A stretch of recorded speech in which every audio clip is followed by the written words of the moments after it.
13 ani, de la prima mea zi de școală. Îmi amintesc de începutul vieții mele de școlar. Încă îmi amintesc de doamna învățătoare, în fața clasei, între flori. Era îmbrăcată frumos, vorbea mult și gesticula. Și zâmbea. În clasa 1, toți copiii eram prieteni. Știm că nu o să uităm niciodată, nu am plecat, chiar dacă am vrea. Prin a doua săptămână de școală ne-au reașezat în bănci. Copiii buni, adică din familie bune, cu părinți, profesori sau doctori, stăteau în primele bănci. Eu stăteam mereu pe la mijlocul clasei. Am avut colegi care au stat toți cei 4 ani în ultima bancă, ca Denisa. Nu prea am învățat. Copiii nu se jucau cu ea. Iar doamna învățătoare i-a spus că trebuie să stea lângă geam, că miroase. Acum știu că suferea de enurezis, probabil din cauza problemelor de acasă. Tatăl bun murise, tatăl vitreg, se pare, o cam bătea. Poate doamna învățătoare nu știu ce se întâmplă sau poate s-a gândit că nu e treaba ei. Probabil lucrurile ar fi stat diferit pentru Denisa dacă doamna învățătoare s-ar fi implicat un pic, doar un pic.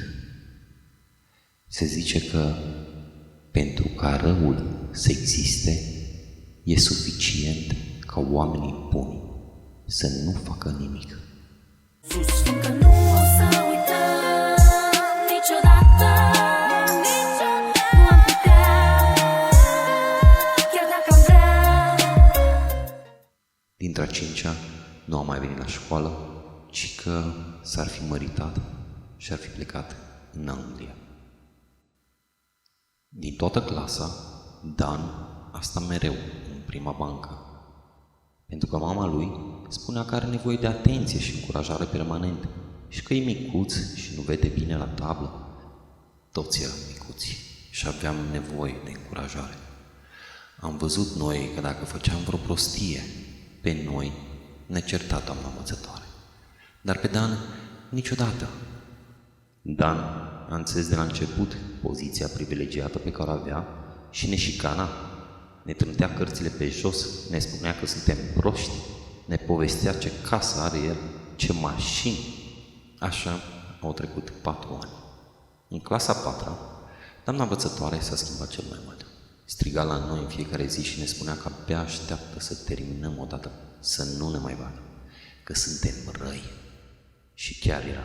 Se știe că oamenii încearcă din toate puterile să merite etichetele care le sunt puse.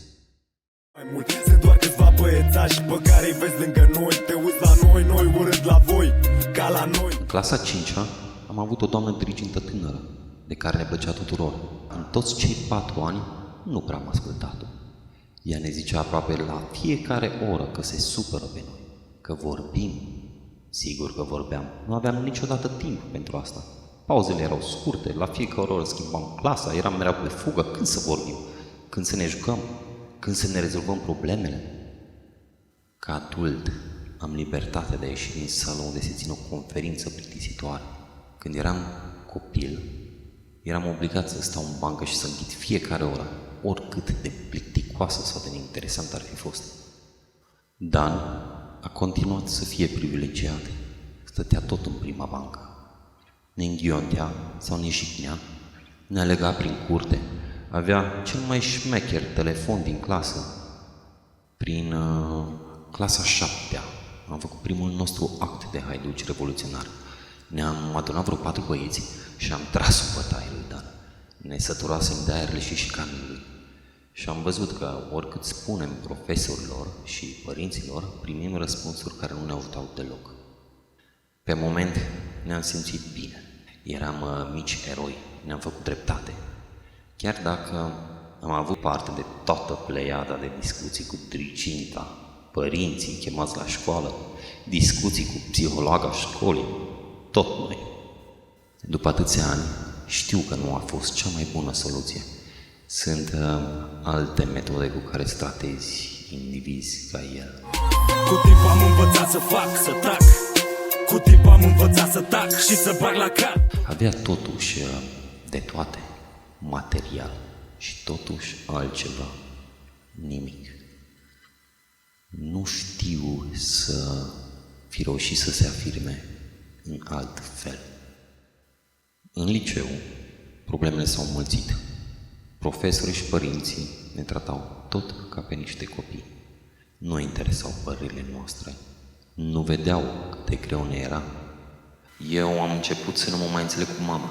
Auzeam tot timpul: tinerii din ziua de azi nu mai au respect, nu mai au valori. Pe vremea mea nici nu îndrăzneam să deschid gura când zicea ceva mama sau vreun profesor. Nu prea avea dreptate. Adică avea și n-avea. Vine o vreme când și părinții trebuie să-și asculte copiii. Părinții sunt trecutul, noi, foarte probabil, suntem viitorul. Doar împreună construim prezentul. Tot în liceu am început să fumăm, să mai chiulim de la câte o oră plicticoasă, dar ne întâlneam și discutam despre viață. S-au întâmplat multe în liceu. Eram totuși adolescenți ce ne descopeream personalitatea. A mea s-a format odată cu prietenii din liceu și acei prieteni încă îmi sunt dragi. La fel și câțiva profesori față de care am un mare, mare respect. Doar materiile acelor profesori le-am învățat cu drag, iar lecțiile de viață le duc cu mine. Alți profesori nu le înțelegeau. Mai mult, ne pedepseau, deși demonstrat că penalizarea nu rezolvă o problemă. Mă întreb dacă și acum e la fel în școală. Oare distanța între generații e la fel de mare? Cum se pot schimba lucrurile în bine?